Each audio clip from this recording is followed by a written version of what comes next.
Je range mon bureau numéro 102, c'est le numéro de la rentrée fin août. J'aurais dû faire des vidéos pendant l'été parce que la pile n'a cessé d'augmenter, de s'accroître, de s'accumuler, à tel point que là, ça fait 1 ou 2 semaines que presque tous les jours, je me dis « Ah, il faudrait que je fasse une vidéo ». Et puis, en alternant avec l'idée de peut-être changer le format, c'est-à-dire peut-être de faire des vidéos extrêmement courtes, une par ouvrage, pareil, en improvisation, en mode brut de décoffrage, mais en me forçant à en faire une par jour. Donc là, pour l'instant, après pas mal d'atermoiements, j'ai décidé de faire une vidéo traditionnelle. Je range mon bureau, plein de livres en une seule vidéo, une vidéo très longue, sans doute. On va voir un petit peu en fonction de mon énergie. J'ai déjà repris le travail, j'ai déjà recommencé à aller à la fac, à régler tout un tas de choses administratives, tout ça. Donc je suis en plein dans le bain, je commence à m'y remettre, je ne sais pas très bien comment il faut dire. Voilà, donc un été extrêmement riche en lecture notamment, je ne parle pas du reste. Et puis un été qui fait donc que sur mon bureau ici, chez moi, il y a pas mal de choses qui se sont accumulées, y compris des choses dont je ne sais pas très bien d'où elles viennent. Peut-être commencer par ça, il y a notamment 2 folios que je n'ai pas ouverts depuis très longtemps, donc je suppose que c'est venu d'autre part dans la famille. Et notamment, c'est aussi pour ça que je le montre, ce vieil exemplaire en folio de Zadig et autres contes de Voltaire dans l'édition de Frédéric Deloffre. Et regardez, c'est vraiment, ah là là, ça part dans tous les sens. Et ça s'ouvre notamment, le livre étant cassé, à peu près en son milieu, ça s'ouvre sur l'Ingénu, une édition extrêmement annotée, extrêmement soulignée, griffonnée, même surlignée parfois avec des couleurs. Et ça, c'est l'exemplaire de travail de mon épouse quand elle était étudiante, je pense. On le porte en silence dans la chambre où il devait être enfermé, comme un mort qu'on porte dans un cimetière. C'est vers la fin du chapitre 9 de l'Ingénu de Voltaire. Je ne sais pas très bien pourquoi elle a surligné dans la chambre où il devait être enfermé. Peut-être qu'on lui demandera, peut-être qu'elle n'aura pas la réponse. Et puis cet exemplaire de l'étranger, qui n'était pas le mien, mais qui était aussi le sien à elle. Donc c'est sur mon bureau et ça va repartir au sous-sol, parce que maintenant, là, il y a beaucoup de livres de poche, et notamment tous les folios, qu'on range quand même sur des vraies étagères, mais dans la buanderie, au sous-sol. Et je vous rassure, c'est une pièce très sèche, la buanderie, en fait, en dépit de son nom. Voilà, parce qu'il y a aussi la chaudière dans la buanderie. C'est passionnant. Non, mais je vous ferai visiter ma maison un jour, mais vous la visitez comme ça par bribes, ou en tout cas à travers mes allusions. Vous voyez, c'est merveilleux, ça fait bientôt 3 minutes que je parle. J'ai 40 livres dont il faut que je parle, et j'ai pas commencé à en parler. Enfin, j'ai commencé à parler un peu, voilà. Bon, je vais pas commencer non plus à rentrer dans le détail de l'étranger, de mon rapport à l'étranger de Camus, depuis la lointaine époque où d'ailleurs je l'avais eu au lycée. On va pas rentrer là-dedans. Et puis, comme je le disais, voilà, il y a des livres qui arrivent sur mon bureau, alors que c'est même pas moi qui les ai lus. Ça, vous avez l'habitude. C'est souvent maintenant un gag de début de vidéo. On n'y déroge pas avec cette référence à ces 2 vieux folios. Des livres qu'a lu mon épouse. Ceci, It's True, It's True, It's True. Alors je sais pas qui. C'est une pièce de théâtre qui avait été offerte à mon épouse. C'est en anglais. Et donc, elle l'a lu. Breach. Bon, l'auteur. Ah ben d'accord, parce qu'en fait Breach, c'est une multimedia performance company founded by Dorothy Allen Pickard, Billy Barrett and Ellis Stevens and produced by Ellie Clawton. Bien, donc c'est le texte d'un spectacle collectif multimédia. Voilà, elle a lu ça cet été, on n'en a pas trop parlé. C'est un peu curieux comme texte, parce que pendant toute une partie du volume, ça ressemble à un texte de théâtre relativement traditionnel, enfin dans le théâtre contemporain. Et puis à un moment donné, à la page 42, il y a un personnage qui s'appelle Artemisia, qui doit être Artemisia Gentileschi. Voilà, c'est une fictionnalisation ou dramatisation d'un épisode de la vie d'Artemisia Gentileschi. Et on voit d'ailleurs que visiblement, sur scène, la compagnie avait reproduit un des tableaux les plus célèbres d'Artemisia Gentileschi, bien sûr. Et donc elle dit, le personnage Artemisia dit « I'm not lying, I'm not. This is true, I won't say it again, it's true, it's true, it's true. » Suit didascalie, que je ne vous lis pas, et ensuite « It is true, it is true, it is true ». Et donc les pages se remplissent de « It is true » de plus en plus grand, dans une police de plus en plus grande. Donc, je ne sais pas exactement ce qui se passait sur scène pour ça, puisque suite à ces It is True de plus en plus imprimés dans une police de caractère de plus en plus grande, on a à nouveau une didascalie. Et c'est même pas la fin de la pièce, puisqu'ensuite on réenchaîne avec la scène 9. Donc voilà, c'est un peu étrange. Et donc c'est une pièce de théâtre autour d'Artemisia Gentileschi. It's true, it's true, it's true. Et c'est édité chez Oberon Modern Plays. Et toujours dans les livres lus par mon épouse, ça, il faudrait que je pense à mettre le lien en dessous de la vidéo. C'est Kawasaki Akiko, Des chevaux et du vent, traduit du japonais par Patrick Honoré et Yukari Maeda. Et c'est sur mon bureau parce que c'est moi qui ai la lourde tâche de tout ranger, parce que je me retrouve peut-être un petit peu mieux dans le classement de la littérature étrangère traduite qu'elle, je sais pas, ou parce que voilà, elle me demande de le faire. Mais elle a écrit une recension dans une revue en ligne.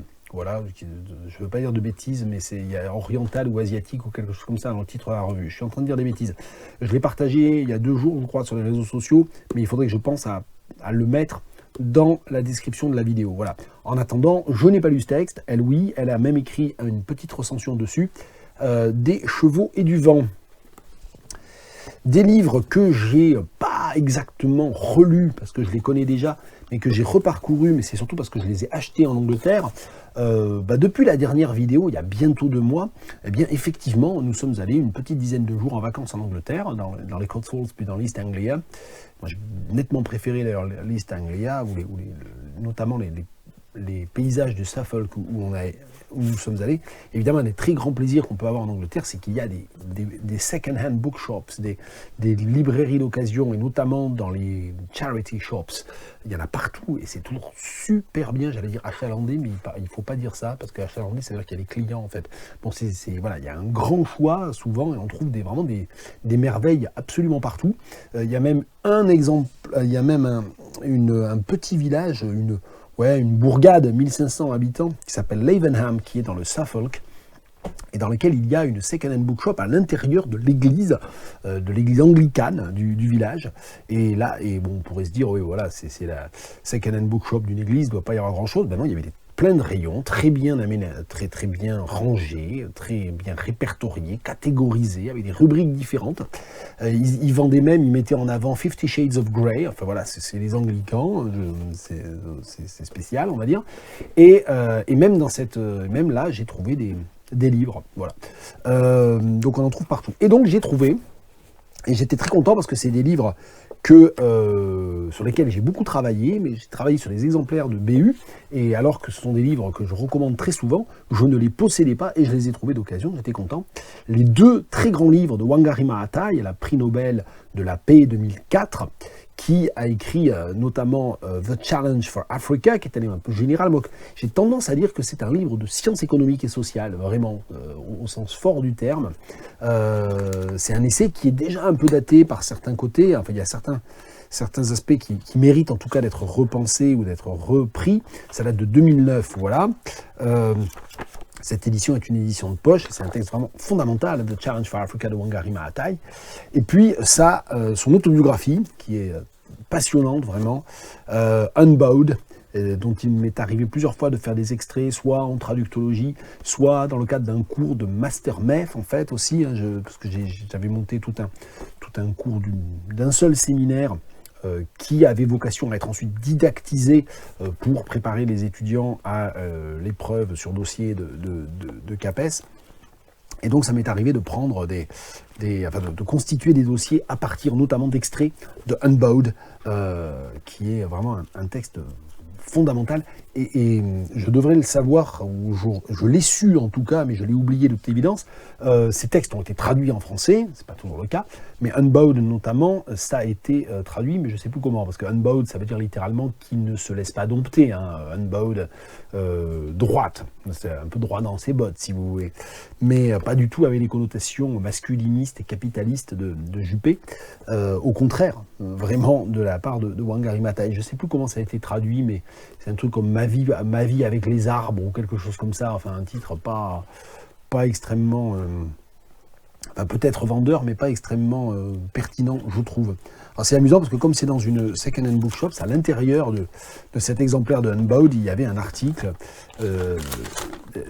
qu'avait découpé donc le ou la propriétaire de cet exemplaire, et qui est un article tiré du Guardian de 2011, avec un long article, un long texte de Wangari Maathai elle-même. Donc je garde ça précieusement à l'intérieur, ça fait partie voilà, de l'expérience aussi des second-hand bookshops. Voilà, donc ça va aller sur mes rayonnages africanistes, bien sûr. Et on n'attaque pas encore tout à fait les livres que j'ai lus au sens fort du terme, que j'ai découvert au sens fort du terme. On continue un peu le butinage avec ce volume que j'ai dû piquer chez mon libraire en juin, quand j'ai dû piquer, parce que c'est un exemplaire gratuit. Hein. Ce livre vous est offert par les éditions POL, et très honnêtement, voilà, je l'ai pris avec sans rechigner, parce que vu les, je sais pas, j'allais dire la centaine, oui, je dois avoir plus de 100 livres des éditions POL. Voilà, c'est bien qu'ils offrent un bouquin de temps en temps. Bon, je plaisante. Alors ça m'a amusé parce que je l'ai pris, parce que le principe même, je trouvais, était assez amusant. C'est une manière pour POL de célébrer les 40 ans de la maison d'édition. Alors on sait ou on ne sait pas, hein, je ne sais pas si, que les éditions POL, ce sont les initiales de Paul Oczachowski Lawrence, le fondateur des éditions POL, mort il y a 6 ans dans un accident. J'avais d'ailleurs consacré j'avais fait une petite vidéo d'hommage qui doit être Je range mon bureau numéro 4 ou 5, c'était vraiment tout début de la série de vidéos. Et avant de fonder les éditions POL, il avait une collection à lui chez Hachette, ça s'appelait Hachette POL, dans laquelle il avait déjà publié un certain nombre de textes. Mais les éditions POL au sens fort, elles ont été fondées il y a 40 ans. Et à cette occasion, la maison d'édition a publié ce petit livre qui reprend toutes les premières phrases des livres publiés chez POL par année. Et donc elles sont juxtaposées sans aucune référence. Il n'y a pas du tout la référence, il y a juste les noms des auteurs à la toute fin, avec les auteurs, hein, ok. Qu'est-ce que je voulais dire? Et donc voilà, et ensuite c'est par année. 1983, donc les premières phrases de 1984, 1985. Donc on voit là au début, les premières phrases, elles ne prennent pas beaucoup de place, parce qu'au début, ils publiaient peut-être 8, 9, 10 livres par an. Puis à un moment donné, POL, ils se sont mis à publier peut-être plus, je ne sais pas, 20 ou 30 livres par an. Hein, c'est l'expansion ou l'inflation, je ne sais pas comment il faut le dire. Voilà. Et donc, c'est un volume qui est hyper intéressant, parce que moi qui connais quand même un peu le catalogue POL, mais évidemment qui n'ai pas lu le tiers du quart de ce qu'ils ont publié, j'ai lu peut-être une centaine de livres, 150 livres de chez POL, je m'amuse parfois à me dire, oh ça je sais d'où ça vient, ou ça me dit quelque chose mais je vois pas, ou à se dire, ça je l'ai pas lu mais je vois ce que c'est, je me repère dans le catalogue. Donc ça c'était assez amusant.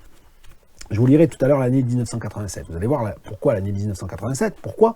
Eh bien parce que, et je ne comprends pas très bien, la quatrième de couverture dit bien faire un roman de toutes les premières phrases de tous les livres publiés depuis 40 ans aux éditions POL, créées en 1983 par Paul Oczachowski Lawrence. Et dans les noms des auteurs, il y a bien Marine Diaye. Pourquoi est-ce que je dis il y a bien Marine Diaye? Parce que, en feuilletant le livre, tout d'un coup, je me suis dit, mais c'est bizarre cette histoire-là. Comment ont-ils fait pour mettre dans ce livre, qui donc juxtapose successivement toutes les premières phrases des livres, comment ont-ils fait pour Comédie classique? Alors, Comédie classique de Marine Diaye, je l'ai en folio, je ne l'ai pas chez POL, mais il a été publié à l'origine chez POL en 1987. C'est un livre d'une centaine de pages, constitué d'une seule phrase. C'est pas le seul livre qui est comme ça. Il y a d'autres livres. Il y a un livre de Juan Bennett qui est constitué d'une seule phrase. Il y a d'autres livres comme ça qui sont une espèce de prouesse formelle ou expérimentale. Voilà. Et là, je me suis dit, mais c'est curieux, comment ils ont fait? Ils l'ont peut-être coupé. Et j'ai regardé à l'année 1987 et il n'y a pas le début de Comédie classique de Marine Diaye. Alors, je ne sais pas comment ils ont fait. Je n'ai pas passé 2 heures à mener mon enquête, mais voilà, je vous le signale parce que c'est quand même assez rigolo. Alors, je vais vous lire juste le début de Marine Diaye. Évidemment, je ne vais pas vous lire la première phrase, je lirai le livre entier. Et alors là, pour le coup, on comprendrait pourquoi mes vidéos durent. Plus je réfléchissais et plus s'installait en moi la conviction que ce fut lors d'instants de calme et de détente, tel celui du réveil, cette tranquille matinée d'automne, quand pelotonnais entre mes couvertures pleines de douce tiédeur de coton ou de nids garnis d'un clair duvet, comme on en découvre parfois à la campagne, au fond des boîtes aux lettres, au croisement des poutres d'une grange, je regardais sous mes paupières mi-closes, attentif à ne pas bouger d'un centimètre l'empilement de tapis et lourds manteaux qui me protégeaient la nuit du froid régnant dans la chambre que pour des raisons d'économie je ne chauffais jamais avant qu'il ne gelât ou à moins que ne vînt me voir une personne comme de temps en temps Sophie ou cet après-midi mon cousin Georges dont je tenais...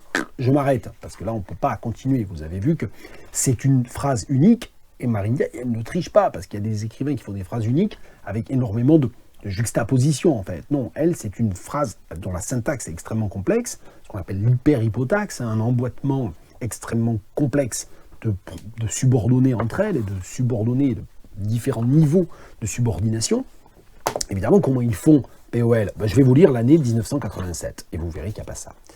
La jeune femme et la petite fille sont arrivées tôt dans le parc. L'usine, la grande usine univers, celle qui respire pour vous. Quand j'avais 12 ans, je voyais la littérature comme ceci, un homme se mettait devant sa table et peu à peu du monde opaque suintait une sorte d'humidité qui était la vérité. Une sorte de désarroi s'installe comme si chaque instant, depuis que la brume asphyxie le port, était celui où commence notre attente. Verre d'eau. Le morticien, c'est ainsi qu'il prend de l'air, n'a pas dormi, mais qui a dormi? Elle, ce qu'il nous faudrait maintenant, c'est un chat. J'aimais le ketchup, les bonbons, beaucoup de beurre partout, le gras, du jambon et de la viande, les pommes et les bananes très vertes, la pâte à crêpes et celle à gâteau cru, sur une portion de route. Assis à ma longue table, face au petit bois d'arbres morts, ce soir encore, bien installé sous la chaude lumière de ma lampe, j'écoute craquer les cubes de glace dans mon verre, que je lèverai tout à l'heure à votre propre bien-être. Aveugles et invisibles, le vin visite les bagues. Le sang vise vite si bleu, un visage est le visible.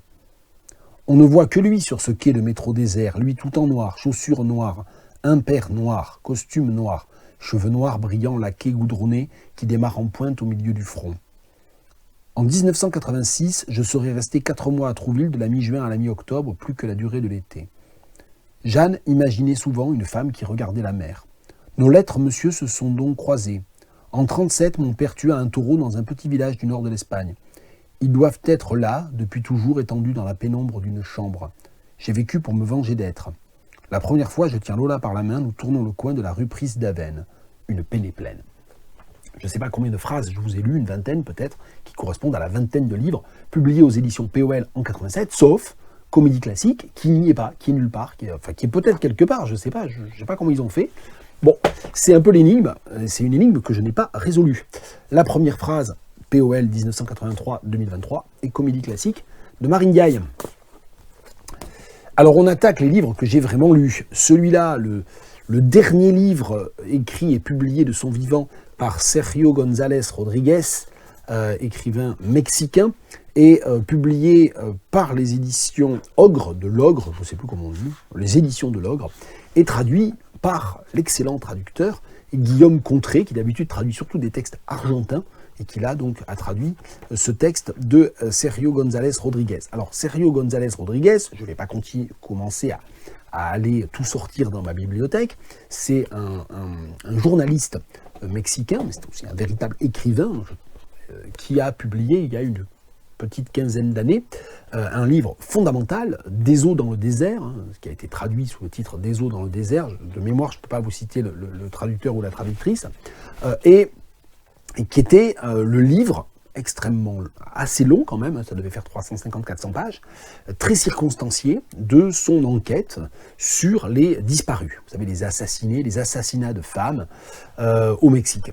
Et j'avais été très marqué par ce livre, qui à la fois, par son sujet, est évidemment fondamental, mais qui est aussi un très grand livre de littérature.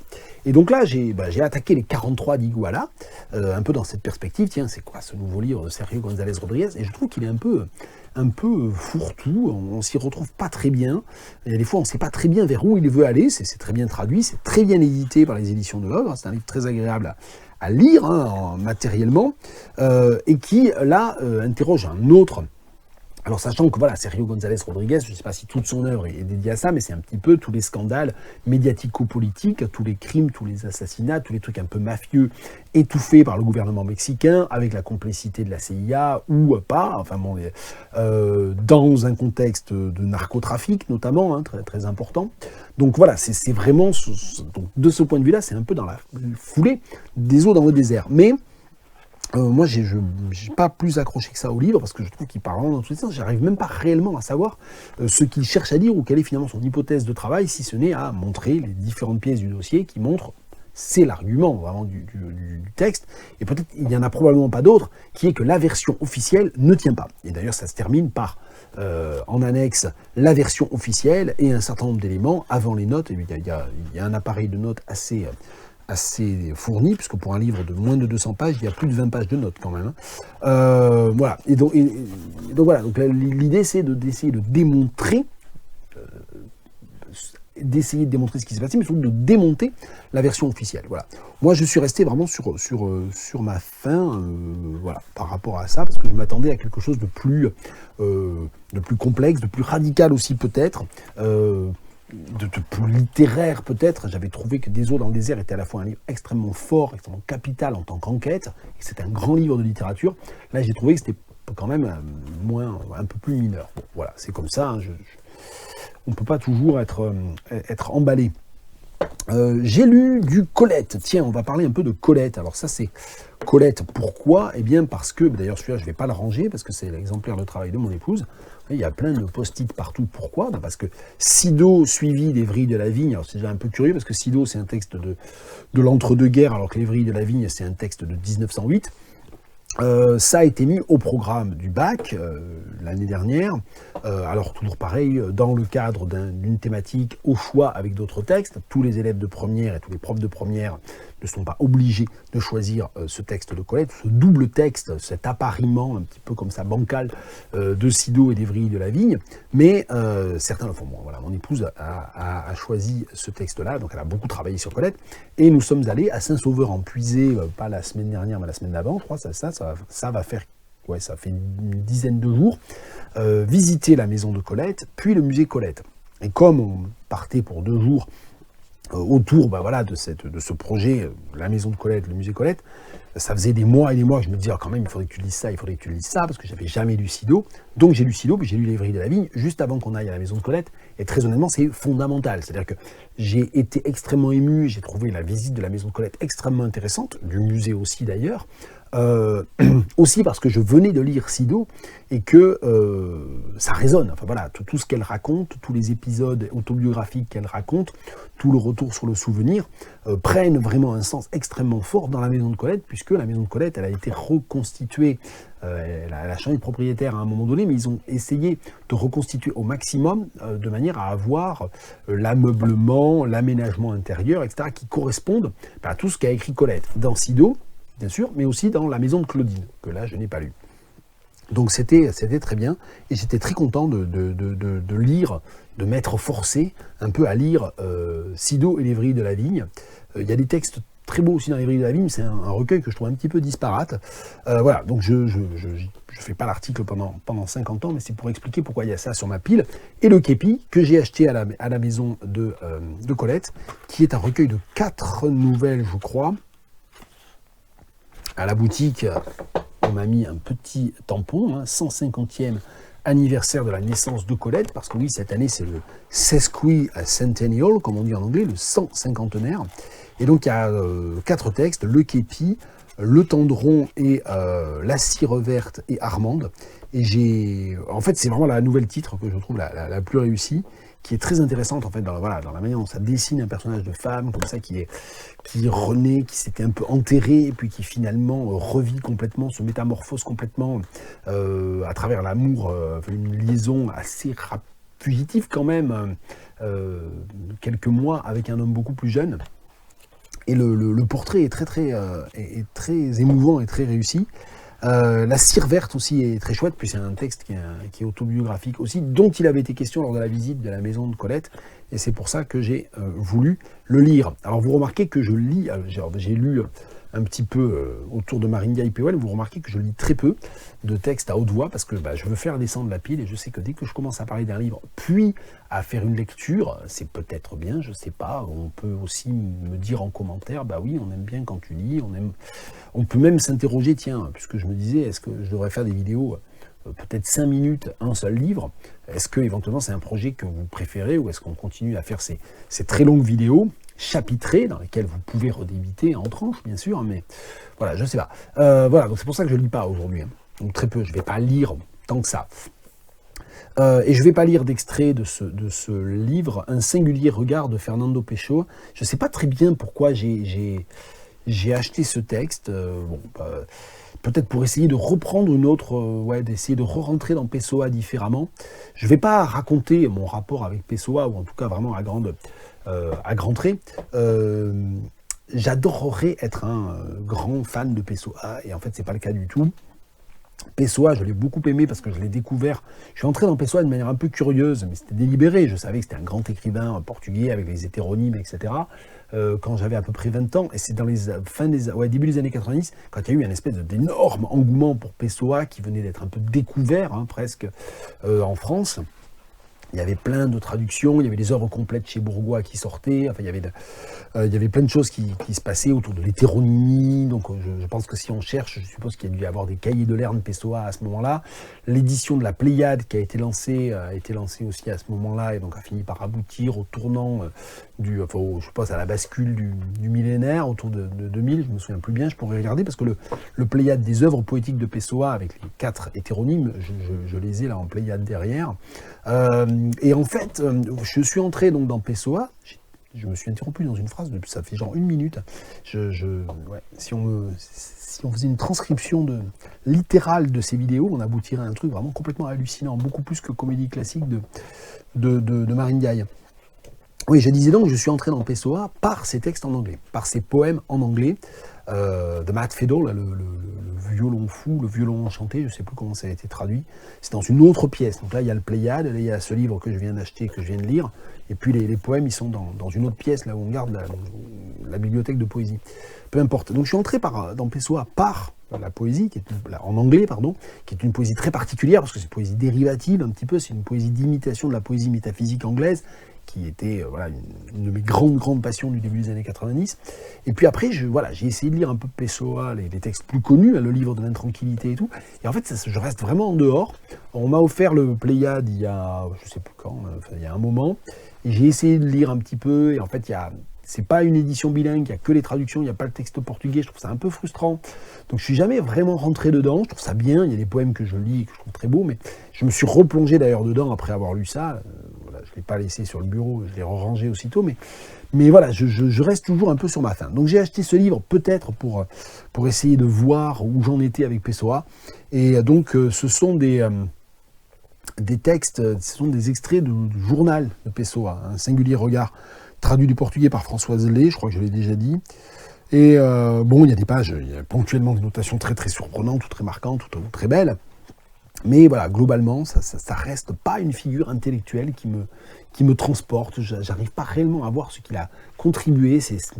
Ça reste très individualiste, très apolitique, et même en termes d'écriture, j'arrive pas à savoir pourquoi il est aussi important que ça par rapport à Joyce, pourquoi ça serait au même niveau que Joyce, que Hans Elian, même que Proust, même avec les réserves que j'ai, que T.S. Eliot, que Dublin, j'arrive pas à voir pourquoi il est aussi fondamental. Bon, c'est moi qui vois pas. Mais, voilà, donc un singulier regard, Pessoa sur lui-même, Pessoa parlant de lui-même, dans ce petit livre de la collection, je ne sais jamais comment elle s'appelle, Titre, c'est la collection de poche de l'édition Bourgois. On continue avec un livre que j'ai fini par interrompre. Allez, on va le dire, il y a le marque-page, je l'ai laissé dedans. C'est un livre que j'ai acheté dans une second-hand bookshop en Angleterre. Umbrella de Will Self. Et je me suis arrêté à la page 190, alors qu'il en compte 397. Et c'est toujours le problème quand on commence à lire un livre, qu'on rentre dedans ou pas, il y a toujours un moment donné où... Moi, ça me fait ça de plus en plus, on se dit, est-ce que ça vaut le coup que je m'arrête maintenant? C'est-à-dire, je suis pas emballé, je sais pas, est-ce qu'il faut que je me force, ou est-ce que ça vaut le coup que je m'arrête? Et il y a un moment donné où ça devient vraiment trop tard. Et là, j'étais déjà arrivé trop tard, on se dit, 180, t'as lu la moitié, tu vas le finir. Et là, j'en ai vraiment eu ras-le-bol, parce qu'en fait, je suis jamais rentré vraiment dans ce texte. Et je crois que j'ai écrit ça d'ailleurs sur mon blog, juste au moment où j'étais en train d'hésiter, est-ce que j'abandonne pas, c'était il y a 2 ou 3 semaines. Et en fait, ça me fait avec Will Self un peu comme avec Faulkner. Il y a des livres dans lesquels je rentre tout de suite, que j'adore, et même s'ils sont complexes, s'ils sont expérimentaux, vraiment, tout se met en place, pour moi, c'est très clair, et j'ai un grand plaisir de lecture. Et puis, il y a des livres dans lesquels j'arrive pas à rentrer. Et malgré les plaisirs de lecture, que j'ai commencé à lire, et je l'ai lu un peu comme une sorte de poème en prose, avec il y a des inventions linguistiques et des inventions narratives qui sont vraiment superbes dans ce texte, mais le puzzle ne s'emboîtait pas, et donc j'étais toujours un petit peu en train de courir après le texte, et ça a fini par me saouler. Alors c'est amusant parce que au moment où j'ai décidé d'abandonner la lecture de Umbrella, puis je me suis tenu à cette décision d'abandon, donc il va aller sur les étagères à moitié lu seulement, on a regardé à la télé un film de 1990, le nom de la réalisatrice m'échappe, c'est scandaleux, mais c'est comme ça, mais là encore j'en ai parlé dans mon blog, sur Touraine Sereine, un film qui s'appelle Awakenings, avec Robert De Niro et Robin Williams, et qui est exactement sur le même sujet que Umbrella, c'est-à-dire les expériences. Là, dans Will Self, c'est son fameux médecin fictif, Zach Bussner, qui, là, dans le roman de Will Self, c'est en 1970, Zach Bussner se rend compte qu'il y a un certain nombre de ses patients qui sont sans doute des patients affectés par l'encéphalite, une maladie qui a frappé un certain nombre. Il y a eu une épidémie d'encéphalite juste avant l'épidémie de grippe espagnole à la fin des années 1910. Et il décide de les traiter en leur donnant de la dopamine, enfin de la L-Dopa, un médicament expérimental à forte, enfin voilà, qui est censé booster en quelque sorte de la dopamine. Enfin, je suis pas médecin, donc ce que je dis a sans doute aucun sens, mais enfin bon. Mais c'est pour dire que c'est le même sujet exactement que le film avec De Niro, Awakenings. Et alors ça m'a amusé parce que c'était comme une coïncidence totale. Genre, on n'avait pas du tout décidé, on n'avait pas regardé quel était le sujet du film. Et voilà, on se retrouve devant et je me dis, attends, c'est le livre que j'arrive pas à lire de Will Self est exactement sur le même sujet. C'était quand même assez coïncidence amusante. Tout que j'avais jamais entendu parler de ces histoires d'encéphalite et de dopamine, etc. Umbrella, donc de Will Self, alors qui est le premier tome d'une trilogie dont j'ai déjà lu le troisième, mais c'est pas une trilogie au sens où ça se suit réellement. Il y a un même projet de structure et de focalisation et d'enchaînement entre des focalisations narratives différentes.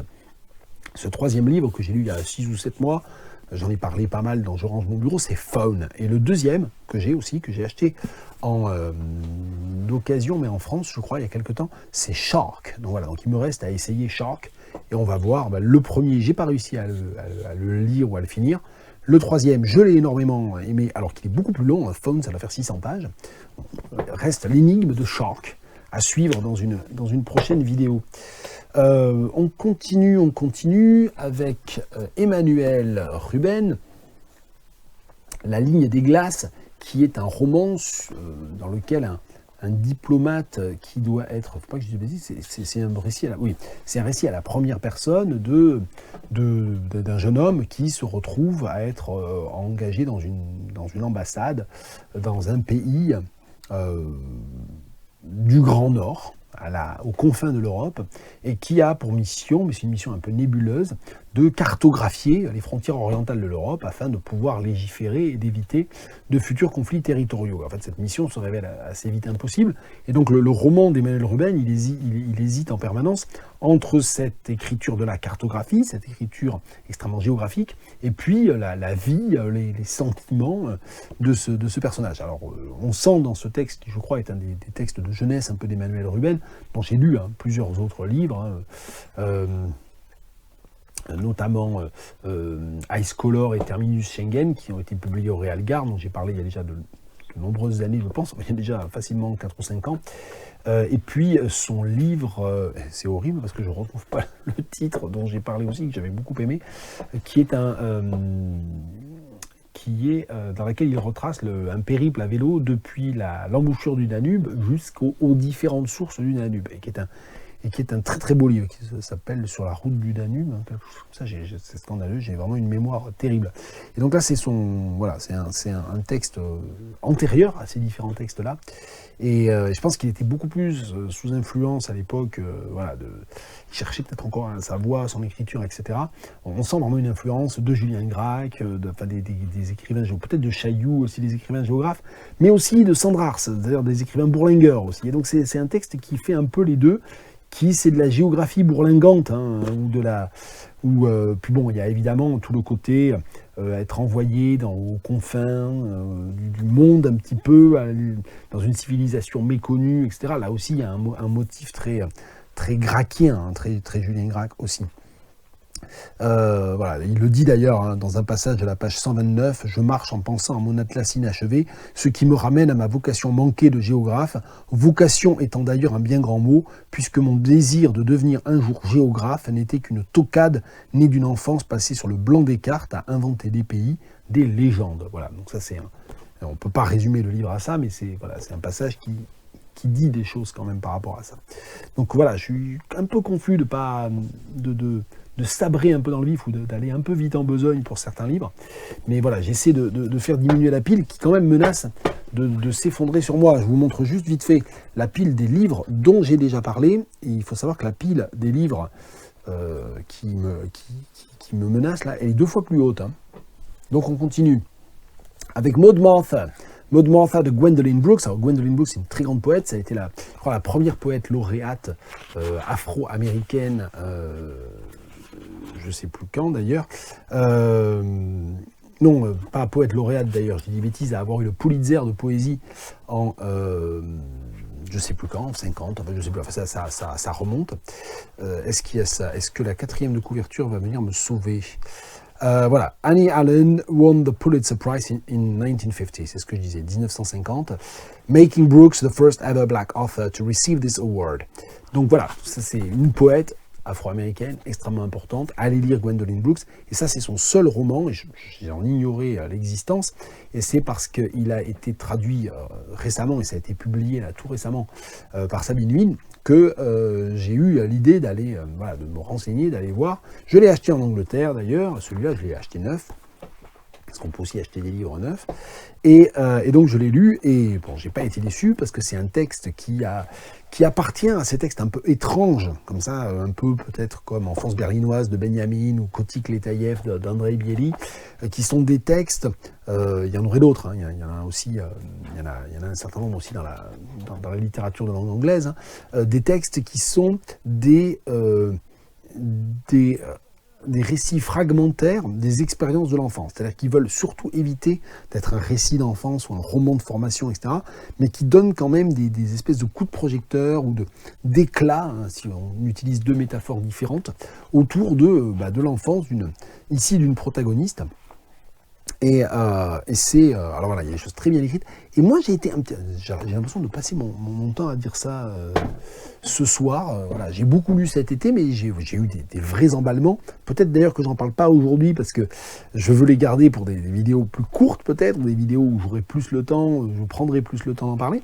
Mais j'ai pas été aussi enthousiasmé que ce à quoi je m'attendais, en fait. Je pensais, j'avais lu énormément de choses, disant que c'était un texte absolument remarquable, une grande singularité, etc. Oui, mais les premiers chapitres sont vraiment très très bien. Ensuite, je trouve qu'il y a quelques chapitres un peu plus dispensables, enfin un peu moins forts. Bon. Je trouve que ça garde pas le niveau des 10, 12 premiers chapitres. C'est des chapitres très brefs, hein, puisque le livre fait à peine un peu plus de 100 pages, et il est constitué de 34 chapitres qui se terminent par Back from the Wars. Et voilà, mais il y a un petit peu une influence aussi dans la manière de regarder le personnage de côté, un peu de biais.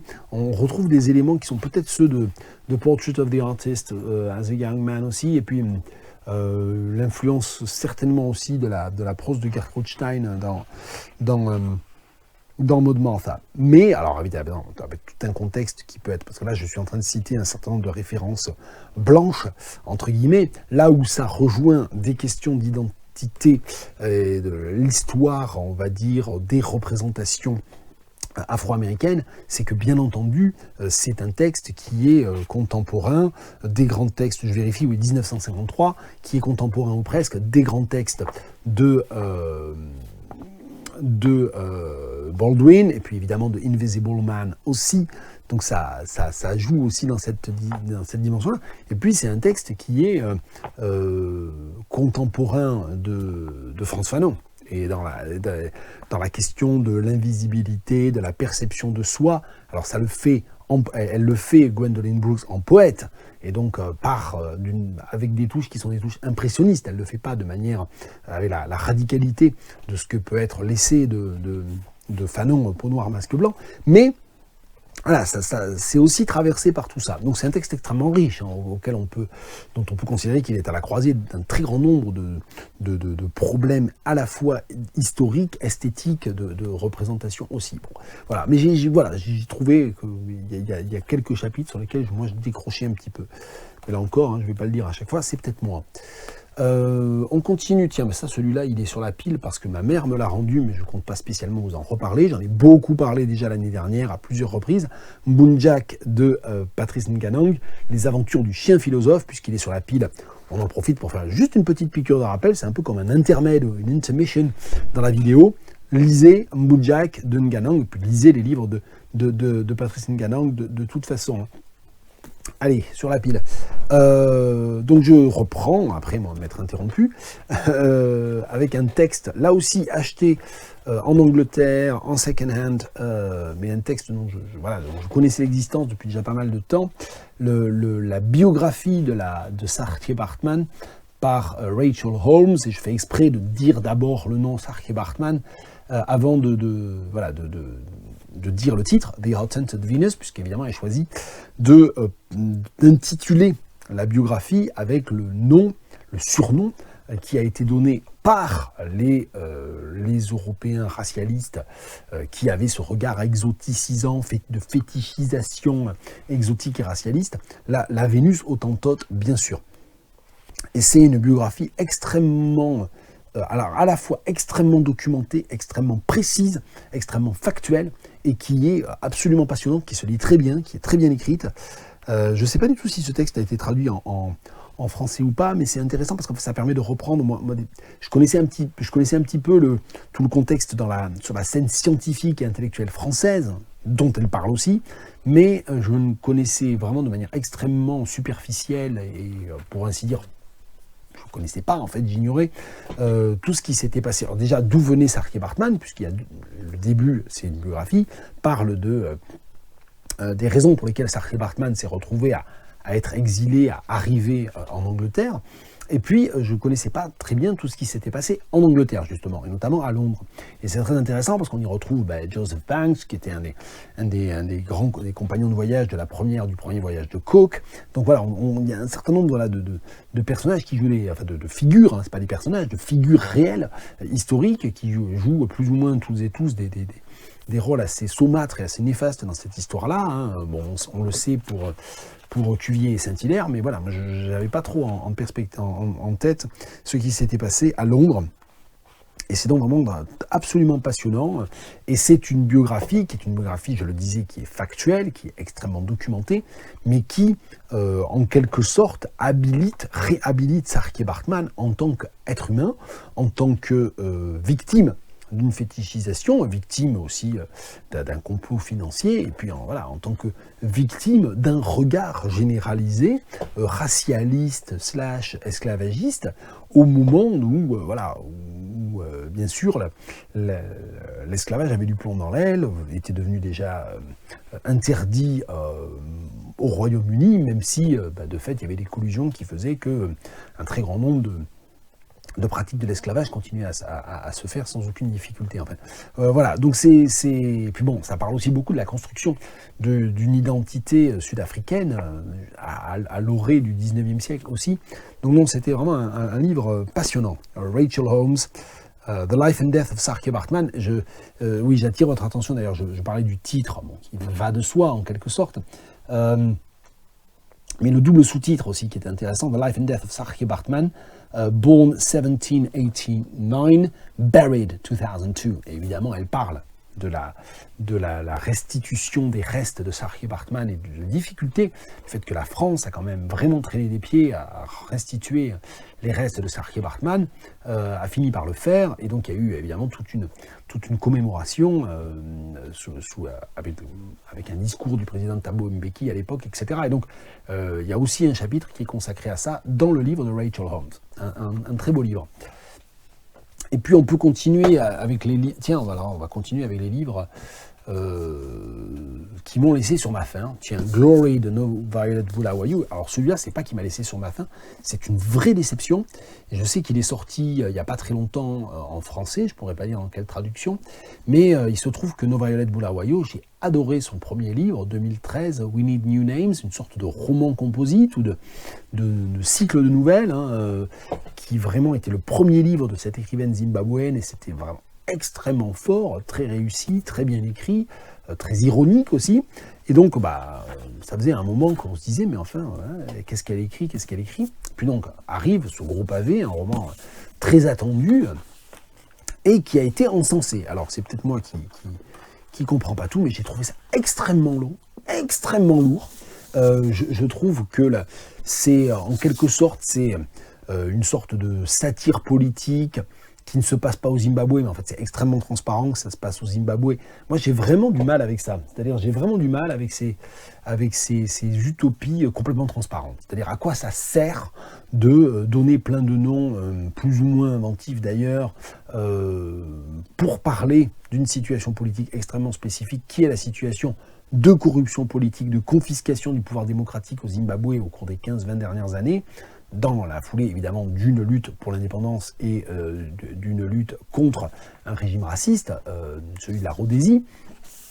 Je ne vois pas du tout l'intérêt de le faire sous la forme des noms déguisés et à partir du moment où tout le monde comprend en fait. À condition de comprendre, de connaître un peu quand même l'histoire du Zimbabwe, la fable elle est complètement transparente. Je ne vois pas très bien l'intérêt. Autre chose qui pour moi fait pchit en quelque sorte, c'est la fable animale. Donc, en fait, elle imagine que elle décrit un pays dans lequel ce sont des animaux qui sont aux commandes. Alors c'est pas extrêmement original, je suis un peu désolé d'avoir à le dire, parce que que ce soit évidemment toute la longue tradition des fables, que ce soit Animal Farm de Orwell, la fable animale comme une satire politique, c'est quand même assez répandu. Et là encore, ça fait pchit. Pourquoi ? Parce qu'à aucun moment ça ne marche. Parce qu'en fait, c'est les chevaux, enfin notamment c'est surtout des chevaux. Les chevaux, en fait, ils vivent dans un monde qui est exactement le nôtre. C'est-à-dire qu'elle remplace les humains par des animaux. Et elle en fait pas grand-chose en fait. C'est-à-dire que les chevaux ont des voitures, les chevaux ont des téléphones, les chevaux... Donc c'est pas du tout... C'est pas une utopie ou une uchronie, puisque en fait c'est juste qu'on remplace de manière complètement superficielle, les différents personnages humains par des personnages d'animaux. Et elle en fait rien, là encore, je trouve. Et alors surtout, pour ce qui est de la satire politique elle-même, ça dure 400 pages, et il y a des fois, elle passe 50 pages à essayer à mettre en place une situation pour montrer comment tel mouvement de dissidence finalement se trouve phagocyté de l'intérieur et finalement passé dans la lessiveuse de la démocrature. Voilà, et ça a été fait, mais ça a été fait des dizaines et des dizaines de fois. Voilà, je ne dis pas que la moitié de la littérature africaine parle de politique et de dictature, mais enfin, il y a beaucoup de livres quand même sur le sujet, et celui-là est vraiment pas du tout original, et puis surtout, c'est pas très drôle. Enfin, moi, c'est censé être satirique, c'est censé être grinçant, c'est censé être mordant. C'est pas très mordant, parce qu'en fait, c'est extrêmement appuyé, donc ça finit, moi, je trouve, par taper à côté. Donc j'étais vraiment très déçu par ce livre de No Violet Bulawayo, mais je sais qu'il y a des personnes qui m'avaient demandé si je comptais le lire, etc. Des gens qui me suivent, on se suit sur Twitter, ou qui même parfois mettent des commentaires sous les vidéos, dont je sais qu'ils ont lu ce livre-là, et qui, je crois, ont aimé ce livre. Donc je suis peut-être passé à côté de ce texte, mais j'ai vraiment été... J'ai été extrêmement déçu par ce livre-là. Bon, j'avais corné un certain nombre de pages, parce qu'il y a quand même des belles choses au milieu. C'est pas, voilà, je ne peux pas donner... J'ai fait une synthèse, et donc forcément, j'explique pourquoi je suis très réservé, vous l'avez entendu, même plus que très réservé sur le livre. Mais ça ne veut pas dire que le livre est mal écrit, qu'il n'est pas drôle ponctuellement, qu'il n'y a pas des vraies trouvailles, etc. Donc des trouvailles, je m'en suis noté. Mais voilà, comme je manque un peu de temps aujourd'hui, je vais pas lire d'extrait, mais c'est pas un texte qui... Puis bon, voilà, encore, hein, chacun ses goûts aussi. Hein. Alors, un grand livre de la rentrée littéraire 2023 en France, qui je crois est sorti l'an dernier en anglais, mais que je n'avais pas lu. Je l'ai trouvé d'occasion en Angleterre, je sais, je me répète. J'ai foncé dessus, bien sûr, hein, il avait dû coûter 2 euros, quelque chose comme ça. C'était en Angleterre, 2 livres, pas du tout 2 euros, 2 livres, 2,40 €, si on fait la conversion. Donc de 2021, en fait, il est sorti il y a 2 ans dans le monde anglophone, hein, cette édition-là, au Royaume-Uni, date de 2021, et donc ça vient d'être traduit, ça sort ces jours-ci, je crois, en France. Et j'ai vu qu'il y avait beaucoup de presse autour, tant mieux. Moi, je suis très content. Alors oui, j'ai pas dit le titre, peut-être que j'ai trop agité le livre et que vous n'avez pas vu ce que c'était. Wole Soyinka, Chronicles from the Land of the Happiest People on Earth, chez Bloomsbury. Et donc là, pareil, cortège, enfin, des éloges sans fin. J'ai lu dans Télérama, j'ai lu plusieurs articles du coup aussi en anglais pour voir un peu ce qui s'était dit à l'époque. Son meilleur livre, son plus grand roman, etc. Ben moi, j'étais très déçu par ce livre, que je me suis forcé à lire jusqu'au bout, qui fait 450 pages, mais qui est, moi j'ai l'impression qu'il refait The Interpreters 60 ans après, c'est-à-dire un texte qui est une satire politique, là encore, qui est une satire politique, qui parle en fait des pillages de cadavres et aussi là encore de la corruption politique, mais cette fois-ci pas au Zimbabwe, au Nigeria. Le sujet là encore qui est traité dans de très nombreux romans contemporains, mais d'une manière souvent beaucoup plus transversale, beaucoup plus fine, soit plus allégorique, soit plus réaliste, plus clinique, soit plus dans la veine de magic realism. Et là, très honnêtement, moi, je me suis revu lisant The Interpreters il y a pas loin de 30 ans, au début où je commençais à lire la littérature africaine, et moi j'ai l'impression que, autant, et je précise bien, Wole Soyinka, je suis un énorme admirateur de son théâtre, de sa poésie.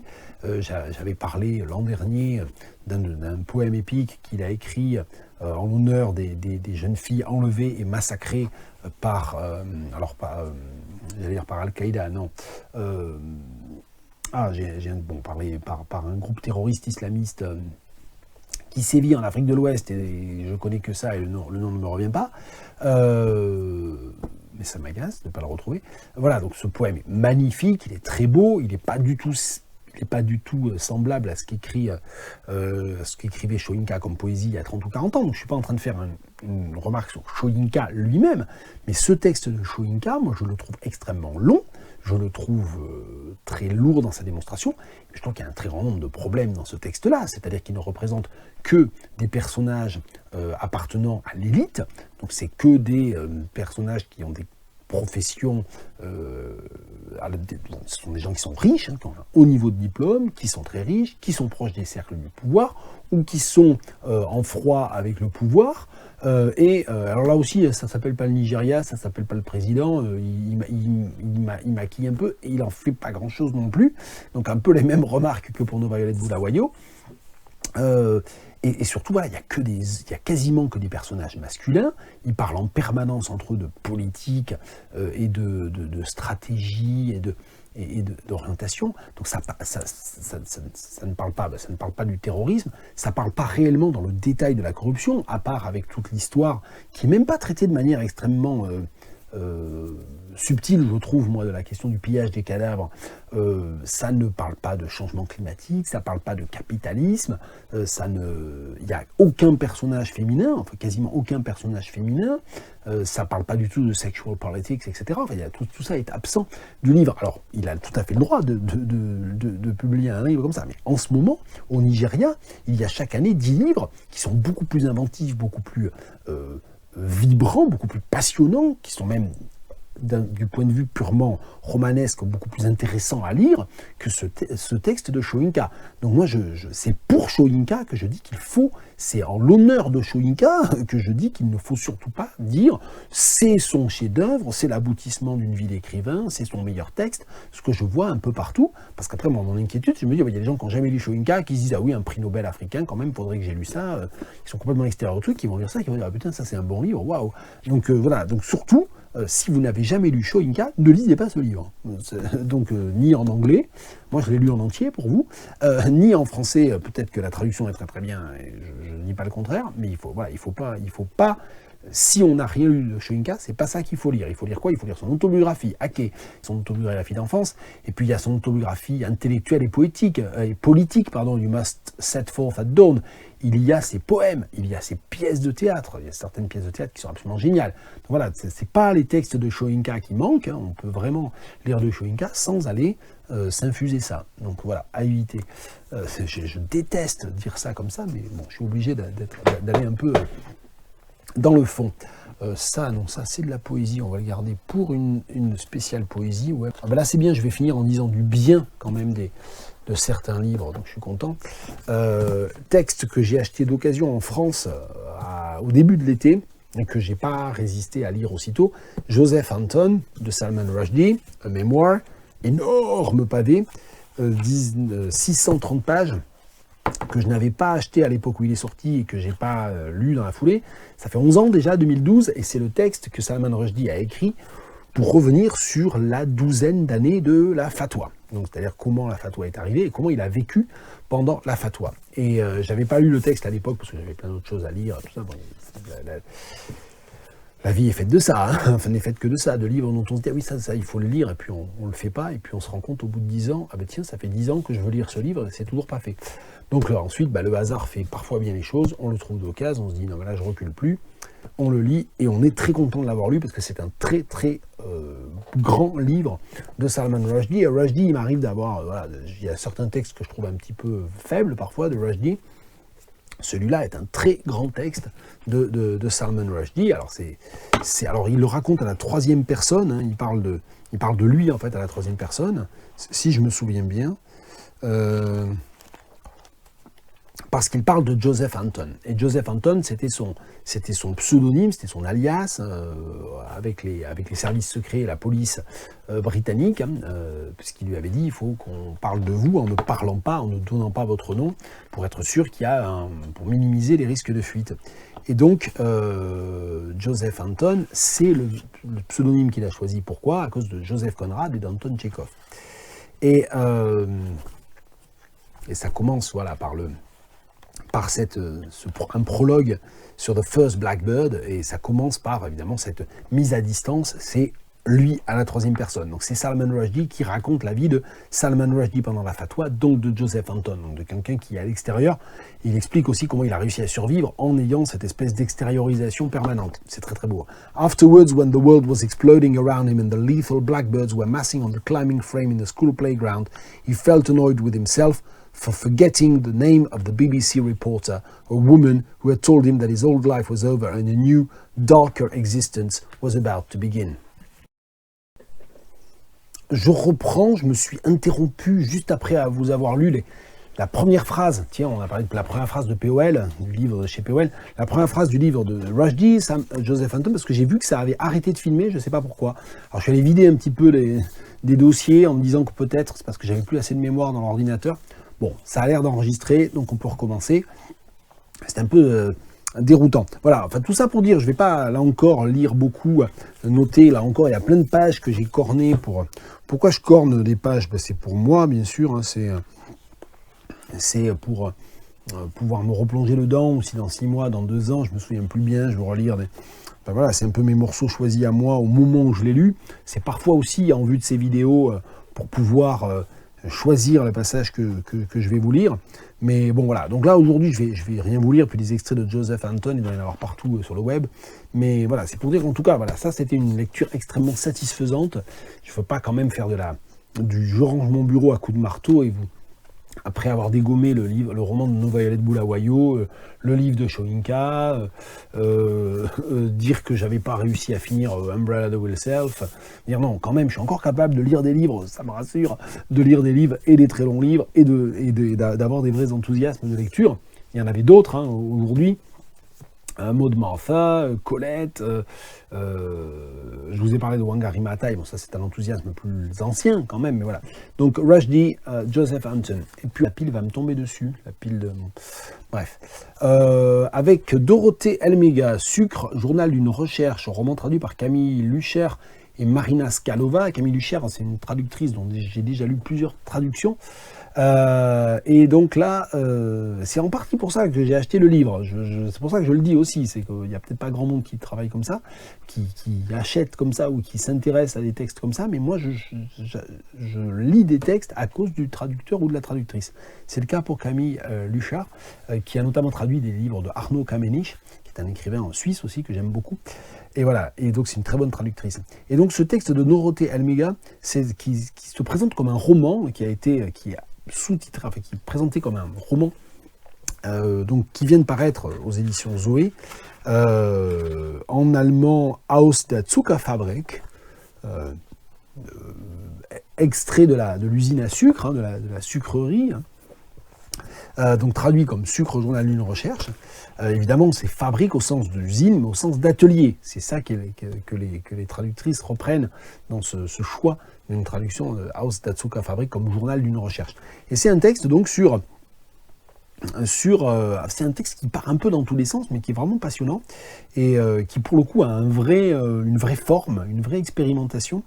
Et j'ai lu ça au début de l'été, je vous lis juste la 4e de couverture, parce que c'est à peu près difficile à résumer. Donc après tout, à quoi servent les 4e de couverture? À ce que les improvisateurs un peu perdus dans mon genre puissent s'y raccrocher. Je vous lis la 4e de couverture. Dorothée Elmega, Sucre, journal d'une recherche. Guidée par l'ascension sociale aussi fulgurante qu'éphémère d'un ouvrier devenu millionnaire, Dorothée Elmega mène une enquête minutieuse et vorace. De la Suisse à Saint-Domingue, de Saint-Nazaire à Montauk et Philadelphie, elle déplie l'histoire coloniale européenne en interrogeant notre relation à l'autre, au désir, au pouvoir, à la faim, à l'argent. En quête d'un chemin lumineux, elle nous confie le journal de sa recherche qui juxtapose images, citations éclectiques, bribes de rêves, extraits de films et conversations avec des proches.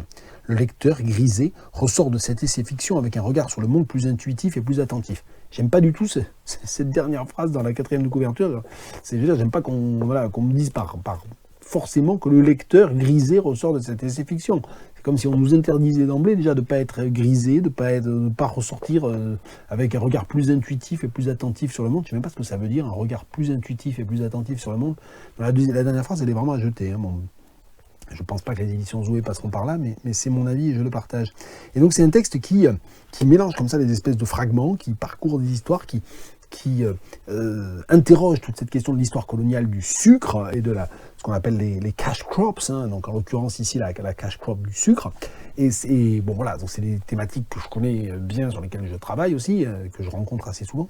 Et c'est un texte qui est très très réussi. Alors exception à la règle pour aujourd'hui, je vais vous lire des extraits. Oui. Et à propos de Merleau-Ponty, ça me fait penser à Iris Marion Young, qui écrivait dans Lancée comme une fille que l'existence féminine entre guillemets, je crois, l'expérience que la femme, entre guillemets, fait d'elle-même, c'est d'être placée, entre guillemets, dans l'espace. Son corps est une chose semblable aux autres objets dans le monde, une chose qui existe dès lors qu'on la regarde. Donc le constat, selon lequel ces coordonnées premières n'existent pas telles quelles pour une femme, quel que soit ce qu'on entend par là, ou plus exactement, elles ne coïncident pas avec son corps car elles se voient toujours aussi depuis l'extérieur. Et si c'est vrai, qu'est-ce que ça veut dire? Et des oiseaux passent, et puis le soir tombe, et ça correspond à quoi comme sensation, etc. On pourrait aussi dire que c'est une cargaison beaucoup trop lourde, une exigence intenable. Exact. Ces phrases, je dois bien le reconnaître, n'atteindront jamais une forme de clarté pure, lumineuse, délestée de toute signification supplémentaire et confuse. Il s'agit plutôt de constructions vacillantes, complexes, je crois, d'un maelstrom sombre où tout, y compris ce qui est périphérique, tourne infiniment autour d'un centre instable avec un bruit assourdissant. Et ce tourbillon entraîne toujours plus de choses. Ça, c'est page 90-91. La surprise des débuts, page 141. La surprise des débuts, lorsque je m'apercevais que mes notes à chaque fois me ramenaient à l'Atlantique, que je me retrouvais toujours dans des ports, puis sur tel ou tel navire, j'allais et venais dans mon appartement tout excité par cette découverte. Puis quand ce n'est plus seulement chez Ellen West, Evelyn de Joyce, Toussaint Louverture, Fichte, Bruni et Nijinsky, Frisch, etc., que je rencontrais l'Atlantique, cet événement qui était la traversée de l'Atlantique, mais que cette scène est aussi venue me surprendre dans les journaux intimes de Kashnitz ou dans le reportage culinaire Gastronomical Me de l'écrivaine américaine M.F.K. Fisher, cette multiplication de hasards apparents a commencé à m'épuiser. Comme si, face à une machine à sous, j'avais activé le bon levier pour faire pleuvoir des pièces. Pourtant, maintenant, je vois comme l'explication est simple et que le hasard n'y est pour rien. Les routes empruntées par les navires commerciaux et les navires de passagers, les vols intercontinentaux, les itinéraires qui se dessinent ici, cette toile de relations transatlantiques et d'interconnexion touche au cœur de mon projet. Tout ce qui a été creusé, créé par-delà ces eaux, cette fissure des continents au fil du temps, textiles indiens, métaux précieux, montagnes de sucre, travailleurs libres doublement et déportés violemment, avant-garde, explorateurs, soldats danseuses, prêcheurs itinérants, utopistes, pauvres vivants à l'hospice, exilés.es, poétesse malade d'amour, voyageuse. Et dernier extrait, page 197.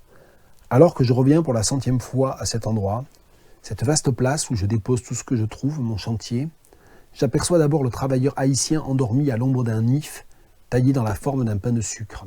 Puis je vois Adam Smith sortir de la maison de sa cousine avec un sucrier.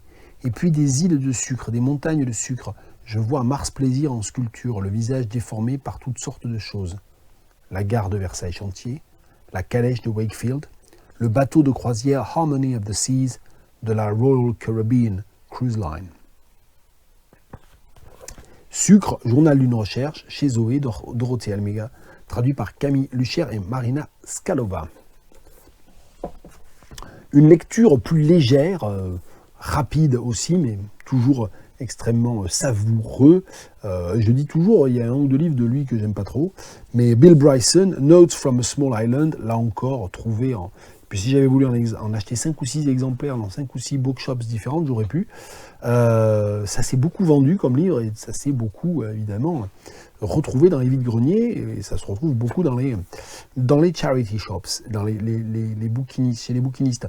Bill Bryson, bon, je ne sais pas s'il faut le présenter ou pas, mais bon, c'est un écrivain américain, un journaliste américain, qui très vite, vers la trentaine, s'est mis à écrire des livres de voyage, mais des livres de voyage un peu particuliers, comme ce Notes from a Small Island, dans lequel il raconte un tour d'Angleterre, quelques semaines qu'il a passé à revenir sur des lieux qu'il connaissait déjà en Angleterre et à revisiter son propre passé, sa propre histoire personnelle vis-à-vis de l'Angleterre. Donc c'est une sorte d'ethnographie en quelque sorte, amusante. Il y a des passages extrêmement drôles. Bryson, je crois qu'il n'y a pas que moi. La majorité des gens qui lisent Bryson pour rire en fait, pour se divertir, pour rire généralement intelligemment. Pas trop méchamment, encore que. Voilà. Et donc, je connaissais un nom. J'avais lu plusieurs livres de Bryson et je n'avais jamais lu celui-là, qui est celui qui l'a fait connaître. Donc, c'est chose faite grâce à nos merveilleuses second-hand bookshops dont on ne dira jamais assez de bien. Et on continue avec un autre livre lu en juillet. Alors ça, c'est une histoire un peu particulière. Je suis plus très en forme, peut-être pas assez en forme pour en parler vraiment, mais c'est pas grave. J'ai pas indiqué de page, je regarde, non, j'ai rien corné. Donc je lirai pas d'extrait, mais je vais le dire, c'est comme pour Rushdie, des extraits de Malville de Robert Merle, on en trouve, je pense, partout sur le web. Ça, c'était mon exemplaire de quand j'étais jeune, très jeune adolescent. J'avais lu, je crois, Un animal doué de raison de Robert Merle, peut-être, je sais pas. Et j'avais beaucoup aimé ce livre, et voilà, je me suis inventé une passion pour Robert Merle, et donc quand j'avais 13-14 ans, 14-15 ans, voilà, on m'en a offert, enfin. Et j'avais donc lu Maleville, je crois, à 14 ou 15 ans, quelque chose comme ça. Et j'avais énormément aimé ce livre, j'en gardais un souvenir très vif de certaines choses, de certains détails, certaines scènes. Mais globalement, je me souvenais plus bien exactement ce qui se passait, la trame générale. Puis surtout, je me rappelais plus très bien ce qu'était l'écriture. Et bon, c'est vrai que j'arrive à un moment donné, ça fait déjà un moment, on va dire, j'ai bientôt 50 ans, je suis spécialiste de littérature, je lis énormément, j'ai traversé plusieurs époques différentes dans mes goûts littéraires aussi. Et donc, régulièrement, on se dit, tiens, mais voilà, est-ce que tel texte, tel livre, c'est ce que j'ai fait un peu avec le projet Pinger, c'est-à-dire j'ai énormément lu Pinger quand j'avais 20-25 ans, est-ce que pour moi ça tient encore la route? Bah oui, ça tenait encore la route. Et donc là, c'est une question que je me suis posée, je me suis dit, mais quand même, ce livre que j'ai tellement aimé quand j'étais adolescent, est-ce que c'est un livre que je peux continuer, dont je pourrais continuer à dire, bah oui, lis ça, c'est bien. Et donc j'ai relu Maleville et j'ai adoré, je me demande si j'ai pas préféré, si j'ai pas été encore plus enthousiasmé à cette deuxième lecture qu'à la première, parce que dans mon souvenir, je pensais... Parce que j'ai lu ça, j'avais 14-15 ans, puis entre-temps, il s'est passé... Enfin voilà, entre-temps, il y a eu l'hypocagne, la cagne, Normal Sup, les études littéraires. Il y a toujours un moment donné où on devient un peu une sorte de fasciste littéraire, hein, même si on essaie de se retenir. On se dit, voilà, j'ai lu tel et tel et tel texte, du coup, les autres textes qu'on a lus avant, qui étaient un peu moins expérimentaux, un peu moins ceci, un peu plus cela, on va avoir envie de les renier. Ce que moi, j'ai jamais fait, hein. Il y a un très grand nombre de textes, c'est pareil pour la musique, il y a un très grand nombre d'œuvres au sens général. C'est un peu pareil pour la peinture, peut-être pas tout à fait dans les mêmes proportions, mais voilà, il y a un certain nombre d'œuvres qu'on a pu adorer quand on était vraiment très jeune. Là, je parle vraiment de l'adolescence, de la jeune adulte, etc. Et qu'on pourrait tenter de renier, parce que bon, j'ai eu cette réflexion récemment à propos de Chagall. C'est vrai que ça n'a jamais été mon peintre préféré, je dirais pas ça.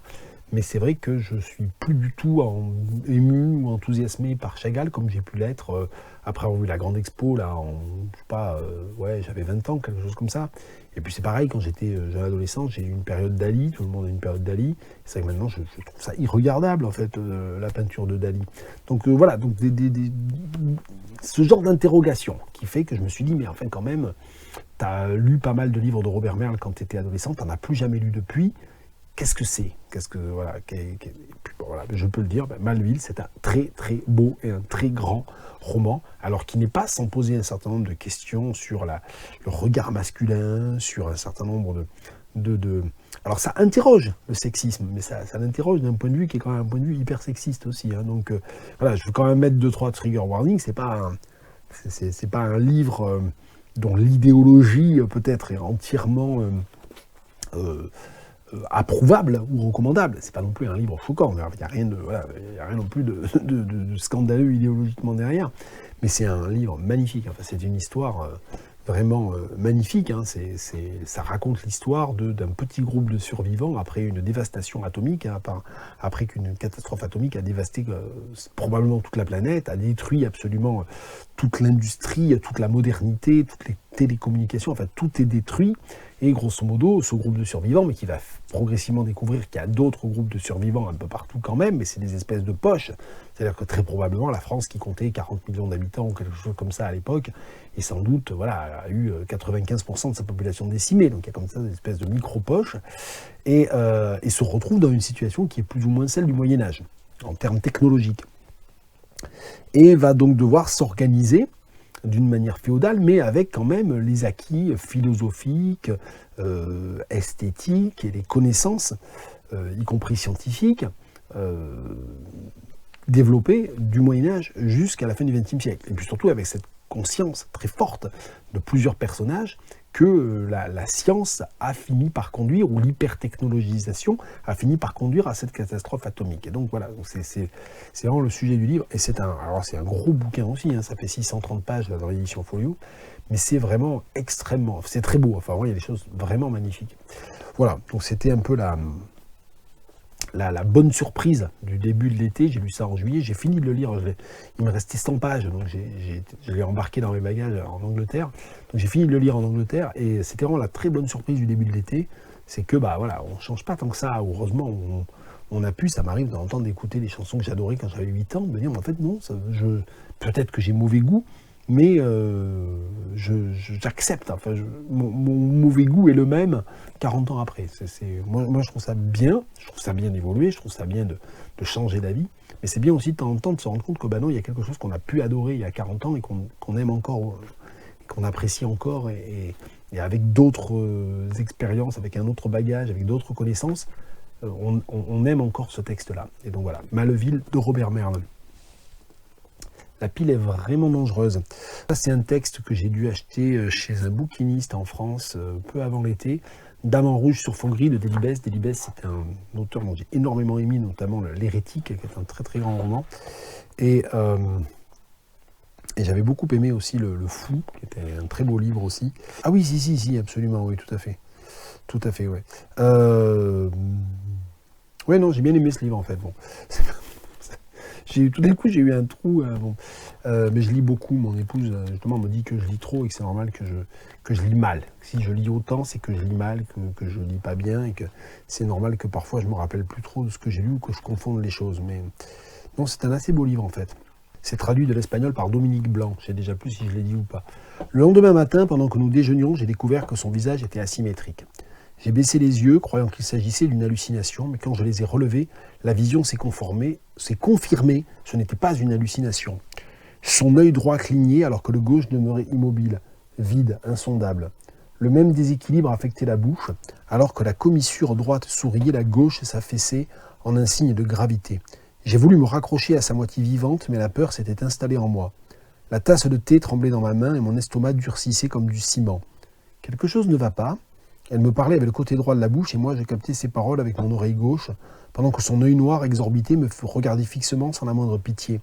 J'ai rentré la tête dans les épaules et me suis appuyé sur la table. Les yeux dans la paume des mains jusqu'au moment où j'ai senti son bras autour de mon cou. Alors, en relevant la tête, j'ai remarqué que la disparité avait disparu. Elle était à nouveau elle-même. Je me suis tu. Je ne lui ai pas donné d'explication sur l'étrange phénomène. Je n'en ai parlé à personne. Mais il m'en est resté l'impression amère que ce que j'avais vu à travers la pupille inanimée, c'était l'ombre de la mort. Alors, c'est pas un livre gai, c'est un livre de deuil, en fait, Dame en rouge sur fond gris. Et c'est un livre d'amour aussi, c'est un livre de deuil et d'amour. C'est un très beau livre. Voilà. J'espère que l'extrait que j'avais choisi, alors pour le coup en m'aidant des petites cornes, aura rendu rapidement justice en quelque sorte à ce texte. Et je termine, parce que c'est merveilleux, on va terminer. J'ai quand même parlé de 3, 4, 5, 6, 7, 8, 9, 10, 11, 12, 13, 14, 15, 16, 17, 18, 19, 20, 21, 22, 23, 24 et 25. Et 25 livres en 1h30, ça fait 3-4 minutes par livre, c'est pas mal. Acheté en Angleterre le dernier livre de Bernardine Evaristo. Alors Bernardine Evaristo, j'ai presque tout lu. Une écrivaine extrêmement importante, c'est vraiment... Et elle a eu le Booker Prize il y a quelques années. Et elle revient beaucoup dessus dans ce livre-là, puisque ce livre, c'est un livre c'est un essai autobiographique, c'est un manifeste on never giving up. Et elle revient justement sur le Booker Prize et sur ce que le Booker Prize a changé, et sur l'ironie qu'il y a à avoir le Booker Prize, alors qu'on est déjà une écrivaine en fin de carrière, puisqu'elle a la soixantaine. Et elle parle du fait que c'est justement extrêmement... on peut être très détaché, et qu'elle a le sentiment que le Booker Prize, si elle avait eu beaucoup plus tôt, l'aurait peut-être bloqué, aurait peut-être pas fait évoluer sa carrière finalement comme elle a évolué. Et bon, qu'est-ce que je raconte, ouais. Et donc elle a eu le Booker Prize il y a quelques années pour un roman qui est très très beau, qui n'est pas mon texte préféré d'elle, mais qui est un roman qui est très très beau. Girl, Woman, Other, qui interroge les questions d'identité sexuelle, de transidentité, d'identité raciale aussi, de lien avec le regard des autres, etc. Enfin, c'est un texte très très beau. C'est pas mon texte préféré d'elle, mais c'est un texte très beau. Et donc quand j'ai lu ce texte qu'elle a eu ensuite le bouquin, j'étais très content, mais j'étais un peu sur ma faim parce qu'en fait il y a d'autres livres d'elle, dont d'ailleurs ces deux plus beaux livres selon moi qui n'ont pas été traduits en français et qui sont évidemment toujours un peu en dehors des radars, ce qui est un petit peu toujours une frustration. C'est très bien. Girl, Woman, Other a eu le Booker Prize, c'est un très grand livre, ok, lisez Girl, Woman, Other.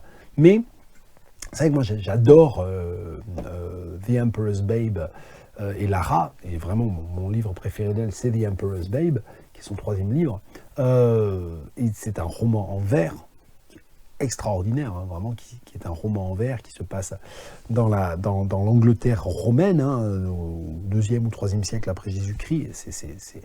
c'est génial, enfin, ce qu'elle fait en termes de description des relations hommes-femmes, sur la question de l'esclavage, sur la question de l'asservissement, sur la question du patriarcat. Enfin, c'est en parlant de personnages d'il y a 18 siècles. Enfin, c'est vraiment exceptionnel. Et donc ce texte, je l'ai lu avec beaucoup d'intérêt parce que je connais très bien son œuvre. Et c'est un texte autobiographique dans lequel elle parle de son œuvre, dans lequel elle parle de toutes les questions identitaires qu'il y a autour de son œuvre. Alors, il y a des choses très très belles dans ce texte. Ce qui me gêne un petit peu, c'est d'ailleurs ce qui transparaît dans le sous-titre, ou dans le titre, Manifesto and Never Giving Up. Je ne sais jamais où on va dire que, vu ce qui est écrit sur le dos, Manifesto, on va dire que c'est le titre, et on Never Giving Up, sur le fait de ne jamais abandonner, de ne jamais lâcher l'affaire. Je ne sais pas comment ça aurait été traduit en français, je sais que c'est déjà traduit en français.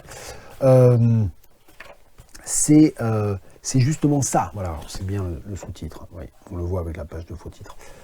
C'est ça justement, c'est cette espèce d'appel à la résilience qui, moi, m'agace un peu. Alors elle le fait très intelligemment, elle le fait à partir de son itinéraire personnel, et en montrant comment il y a plein de fois où le fil était près de se rompre, et elle a été au bord de céder, soit à des situations sociales extrêmement complexes, des situations sociales, financières, familiales très, très compliquées, soit aussi à la dépression, et à l'excès aussi, aux excès éventuellement de drogue, d'alcool, etc. Et comme elle est parfois dans certaines tentations aussi. Donc c'est de ce point de vue-là, le texte est très positif, il est très fort. Mais je suis toujours un petit peu gêné par le fait que dans ce texte-là, comme très souvent quand on nous parle de résilience, c'est une manière de dépolitiser, c'est d'individualiser la question et de la dépolitiser. C'est-à-dire que et c'est là où on ne peut pas faire son reproche totalement à Bernardin Evaristo, parce que dans le reste de son œuvre, comme dans ce texte-là, elle montre bien comment il y a des logiques d'oppression qui peuvent être des logiques d'oppression patriarcales, des logiques d'oppression qui peuvent être des logiques d'oppression racialisantes aussi, ou d'assignation raciale, qui jouent évidemment un rôle important. Donc on ne peut pas du tout faire ce procès à Bernardin Evaristo, et je ne le fais pas du tout. Mais il y a quand même toujours un petit peu ce fil qui est que, malgré tout, si on dit on never giving up et la question de la résilience, c'est le fait que, ok, c'est le combat, never giving up, donc il y a la question du combat, qui est une question fondamentalement sociale et politique, mais il y a la question aussi de la volonté individuelle. Et comme c'est quand même le discours du développement personnel, du libéralisme, etc., ça me gêne qu'elle le clarifie pas totalement. Et je trouve que si j'ai un petit reproche à faire à ce livre-là, c'est qu'elle clarifie pas totalement ça. Alors, having said this, comme on dit en anglais, après cette critique un petit peu à la marge, je recommande foncièrement de lire Manifesto de Bernardin Evaristo. C'est un très beau livre, c'est un livre extrêmement éclairant. Et je pense que c'est un livre surtout éclairant si vous avez lu d'autres livres d'elle. Donc je pense qu'il ne faut pas commencer par ça. Parce que quelqu'un qui n'aurait jamais lu de Bernardin Evaristo qui lit ça, elle parle de ses différents livres. Donc c'est un peu dommage de lire ça sans avoir lu aucun de ses livres. Donc je réitère mon conseil, c'est un livre important.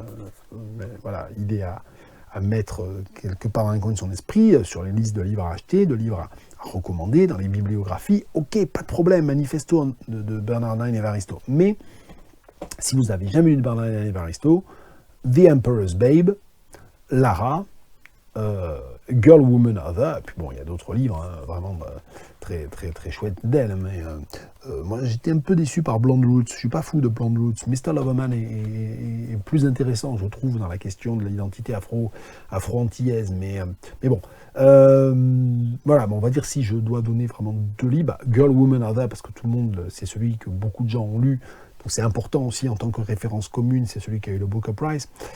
Et puis The Emperor's Babe, vraiment The Emperor's Babe, si vous pouvez lire en anglais, puisqu'il n'est pas traduit en français, foncez sur The Emperor's Babe de Bernardin Evaristo. Bien, sur ces bonnes paroles, je ferme mon clapet, je vais réunir, ça va impliquer que je fasse du montage, et j'aime plus faire du montage, ça me fatigue, mais bon, c'est pas grave. Je vais réunir les deux fichiers, et puis on se donne rendez-vous à la prochaine. C'était Je range mon bureau numéro 102, et j'ai un tas là, s'il s'écroule sur moi, je vais être enseveli. Allez, à la prochaine.